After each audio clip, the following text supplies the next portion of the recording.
All right. Hi, guys, and welcome to another episode of Fiction and Feelings. So, today we're talking about One Golden Summer by Carley Fortune. Um,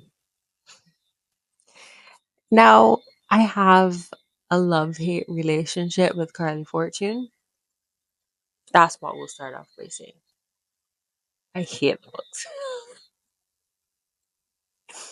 I just, I love them, and then I get to the plot twist, and then I hate them. But I will say, I did like One Golden Summer. So, let's start by saying, okay, Alice Everly, if I say Alice Scott, it's literally just because I just read Great Big Beautiful Life and I listened to One Golden Summer and then I read Great Big Beautiful Life and now I'm making this video. So in my head, it's just Alice Scott instead of Alice Everly because why would they both pick Alice and then bring out their books at the exact same time? Well, not really the exact same time, but to me, it's like the exact same time. So just like, whatever. So Alice Everly. One Golden Summer is like a parallel to every summer after, but then also not. That's the best way that I can explain it for anybody who hasn't watched it, who hasn't read it. So every summer after is the book that made me have this love hate relationship with Carly Fortune. Because I started reading every summer after, and I was like, oh, yeah, let me download Meet Me at the Lake because I'm so interested in this book and I can't wait to finish it. And I love this book so much. Then we get to the plot twist. And I said, you have got to be kidding me. Carly, this is not the plot twist that the girls were looking for. There's no coming back from that plot twist. You might have been. There's no coming back from that plot twist. You set us up. You set us up because that plot twist was appalling. I was just like, how? No. What? I literally threw the book and I was like, I don't want to read Cry Fortune ever again. I'm done with this. You had me in love with it for 3 quarters, 75%. And then you hit me with that plot twist. And then, spoiler alert, they end up together. And I'm like, there was no way with that little amount of space in that book left that you could take that plot twist and fix what you had. There was no time. It was not possible. It wasn't possible. And then you did it, and I was like, nope, still, my feelings are still hurt from the sheer fact that that just happened. I'm not okay with it. I'm not okay with it. There was no coming back from that. There was no coming back from it. So let's let's let's do a little rundown on every summer after, so that we can catch up and figure out how One Golden Summer links with Every Summer After. So, Every Summer After is about Percy and her 6 summers with Charlie and Sam. I think Charlie and Sam live on Barry's Bay and they live there the entire year round. Persephone comes during the summers. So it's about how they got connected throughout these 6 summers and then they fell in love and their ups and downs. And then, spoiler alert, she sleeps with his brother.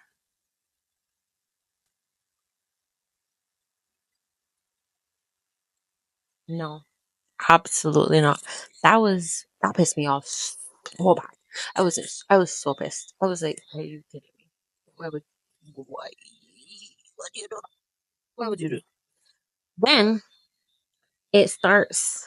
So the actual book, Every Summer After, starts 12 years after Sam and Charlie's mom passes away. So Charlie calls Persephone and is like, okay, you gotta come to the funeral. And then the whole book is about, oh, he'll never forgive me for what happened that summer. And it's been 12 years since they've spoken, their relationship broke off. And I think, if I believe correctly, because I haven't read the book in a hot minute, that he thinks that the relationship ended for a completely different reason. But the truth was that she slept with Charlie, and that's why they haven't spoken in 12 years. And then when she comes back and they have to talk again or whatever, they start to fall in love again. But then she's like, "You'll never forgive me." Right. Correct. And then he does. And then they get together, and that's how that book ends. After she tells him, and he forgives her. But you don't want her to book. So, whatever. So then Carly is just like, oh, the fans have been freaking out at me because they were like, Charlie deserves better. Charlie deserves a love story. So she writes One Golden Summer. However, One Golden Summer is in the point of view of Alice Everly. So when I am reading this, let's take a little backtrack. I read every summer after, and I was like, I hate this book. I hate this. I'm never gonna read Carley Fortune ever again. I'm not reading Maybe I'm Late, even though I have it already downloaded on my Kindle. It's not happening. So then I was just like, you know what? Time has passed. Maybe I should give Carly another chance because One Golden Summer is coming out, and I'm seeing it on TikTok, and I'm like, okay, maybe I will. Maybe, maybe I'll read it. I listened to it. So I listened to it, and I get to chapter 38. I want to keep hearing Percy. I was like, why does this name sound so familiar? And then it hit me. And I was like, Simone, this is the same place. Are these are these related? Yes. His brother's name was Charlie. Sam and Persephone. Click, click, click, click, click. The Barry's Way thing didn't click in my head. But that finally clicked in my head, and I was just like, oh my goodness. Oh my goodness. And then I was like, are you kidding me? This bitch should get me in this shit again. Look, of all the books, that was the second book that I chose to read with Carly. And book. It was this book. After I hated the first one because I loved the first one, and then she ruined with the plot twist. That's crazy. Anyways, One Golden Summer is about Alice. She's a photographer. She is finding that balance between I want to be professional and I want to be successful, but at the same time, I want people to allow me to do the art that I want to do. And she's having trouble with being herself and finding her voice because Alice is a people pleaser and a perfectionist, which is a Carly Fortune question actually. She asks, this is a discussion question at the end of the book. She asks, how do you relate to Alice's struggle with people pleasing and perfectionism? And I was just like, maybe the people pleasing and perfectionism resonated with me, and that's why I didn't like Alice as a character because I found her so annoying. I was just like, I get it. I get wanting to find your voice. I get wanting to be concerned about your grandmother. She just went through hip surgery and you want to be the person that holds everybody together. I get the concern. I get the wanting to find your voice at work. But then at the same time, it was just like, come on, Alice, grow some balls, please. Because your family is chaotic regardless of what you do. And if you really need to like sort shit out, like, can we please just can we get ourselves together and stand up to them because they're just walking all over you? Like the fact that her brother and sister, the twins, like you pretty much have to pay for them to come celebrate your birthday with you and then they still ditch you. Your sister, even though she's a divorcee, even though she has a kid, like still treats you like if you're the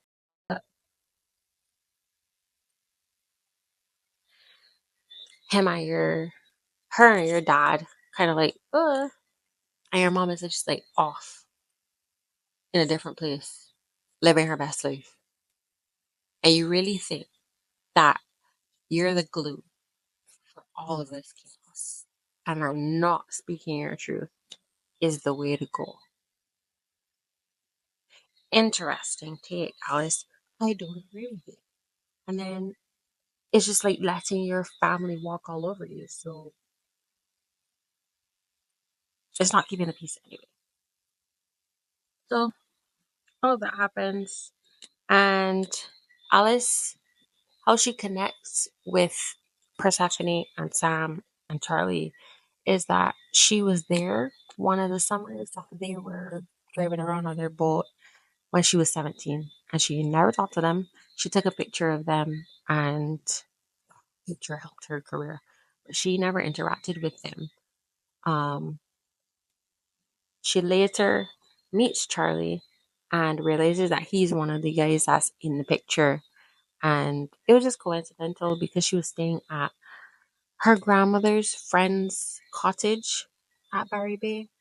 And he lives right next door, and he was helping to work on the place. They have their tension of love hate, and they have their whole friends with benefits thing. And I was just like, oh, that's another Carly question. Do you think friends with benefit is ever a good idea? And I was just like, feelings always develop. They always do. It always gets messy. And that's why when they start to develop feelings for each other, well, we, the audience, see them develop feelings for each other. The other characters see them develop feelings for each other, and they're just like, no, we're just friends with benefits. We're just doing the bucket list. Because Alice creates a bucket list of things that she, I think, wanted to do when she was like 17, all the things that everybody else was doing that she didn't do because she was too scared to do them. And of course, there's a cricket that's chirping right now. It was necessary for the cricket to chirp at this moment. We'll see if we can edit that out. If not, I'm sorry, guys. But she was creating this bucket list because it was like, I'm afraid to jump off a cliff. I'm afraid to sleep under the night sky. I'm afraid to do all of these things and be that outspoken person and do what I really want to do. And I love this bucket list for her. I love the pushing and the getting herself on that level of I need to be me and stop letting people walk all over me, stop people pleasing. Now, Charlie agrees to do the bucket list with her. Not really that she asked him to, but he saw it and he's like, oh, I want to do the list with you for his own mysterious reasons, which we find out with the plot twist and the spoiler, which I will be spoiling it later. So after the typical, I love you, I don't want to be with you because I can't love you, there's usually one of those typical things. And I love the change in this book. Even though there was a third act breakup where there was a, oh, I love you. I can't love you. We can't be together. At least there was a valid reason why. Because if you look at usual third act breakups, it's like we could have just communicated, guys. If we had just communicated, if we were just big boys and girls, we would have been. If you would have just talked and gotten over yourself for whatever the stupid reason that y'all broke up in the first place was, y'all would have been fine. But no, that's not what happens. We have miscommunication, and then we realize that we could have gotten over it so easily, and months have gone by, or weeks have gone by, and we could have simply just kissed and made up, and then we live happily ever after. But I love the fact that with this, Charlie actually thinks about, you know what? I don't want to burden her. I don't want to burden her with the weight of if I die in this surgery because I am sick right now and I need a life changing surgery. I don't want to burden her with having to deal with the fact that I might die right now or I might be so disabled later that I don't want to have it that she has to deal with those things.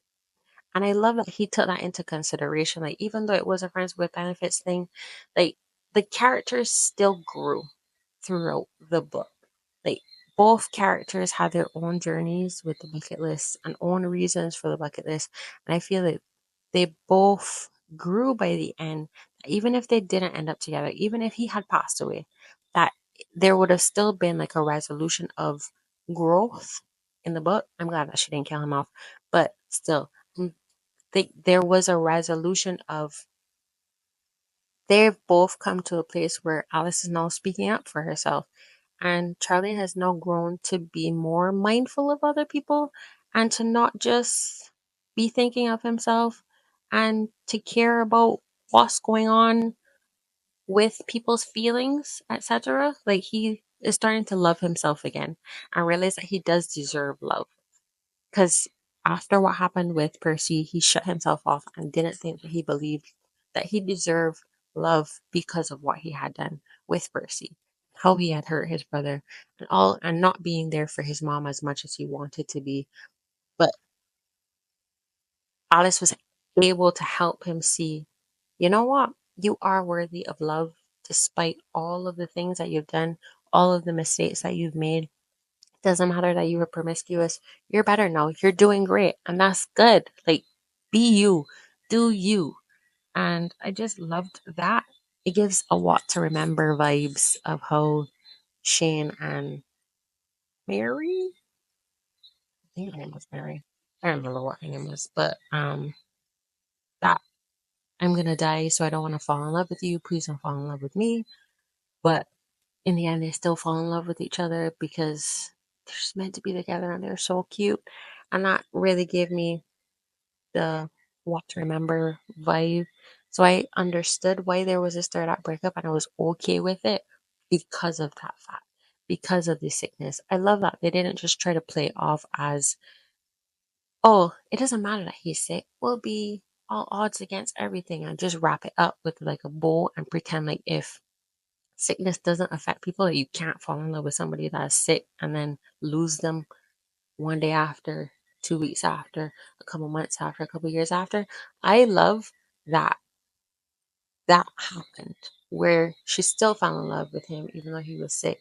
And he did take it into consideration like, oh, I actually do love you and I want what's best for you and I don't want to hurt you.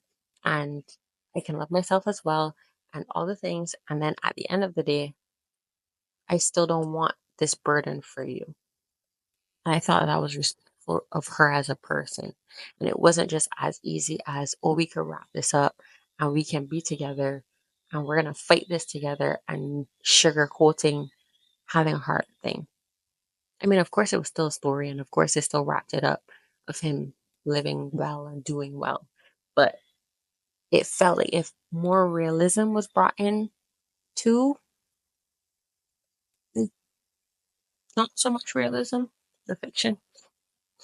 All right. So this book was significantly better. I would have given every summer after, like at first, it was 5 stars. And then it went to 4 stars. On the end, by the end, it was like 3 stars for me, honestly.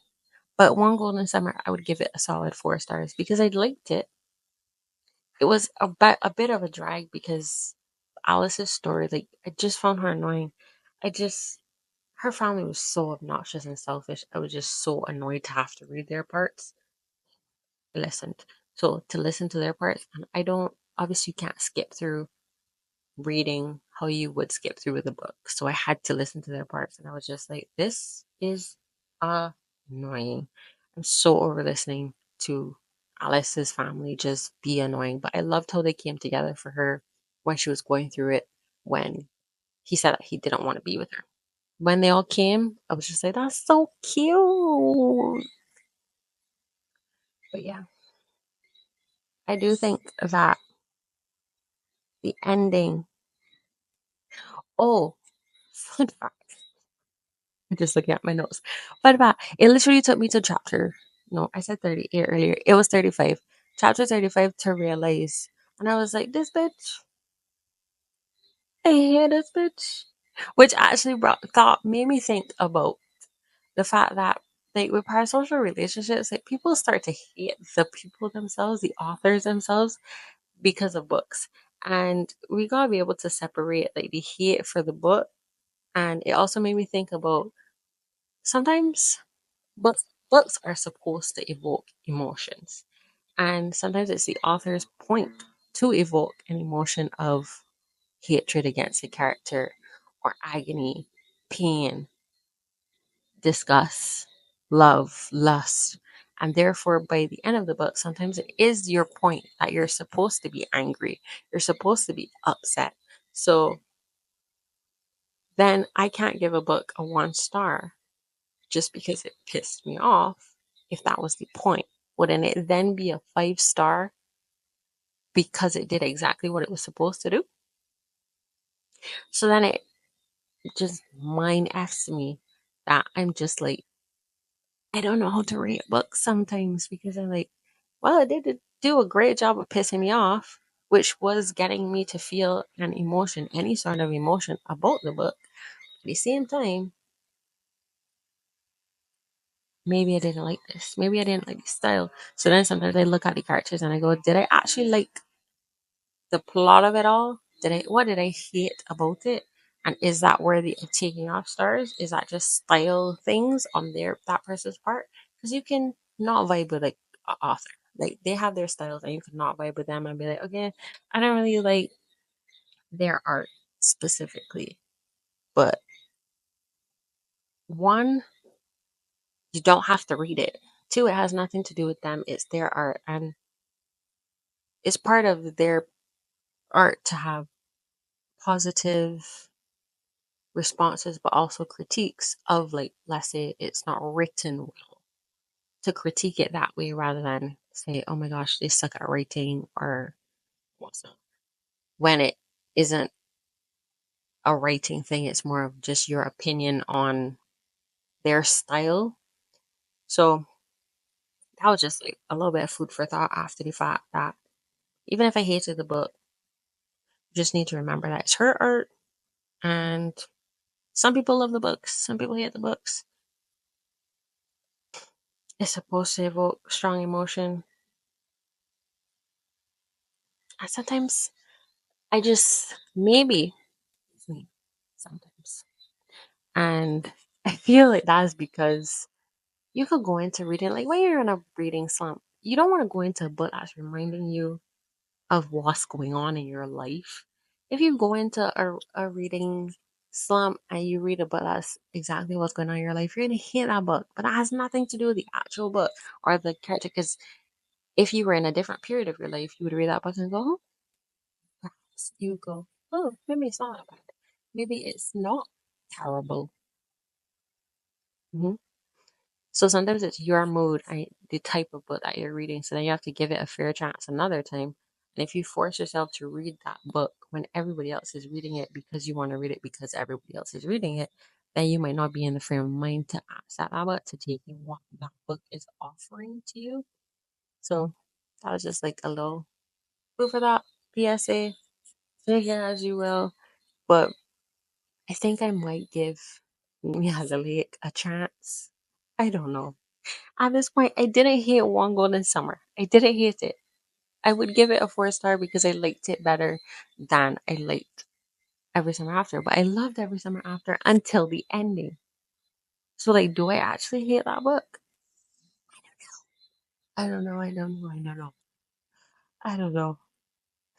But stay tuned for next week's episode. Hopefully, that should be The Great Big Beautiful Life because I just finished that and I have thoughts. Anyways, see you guys. Bye.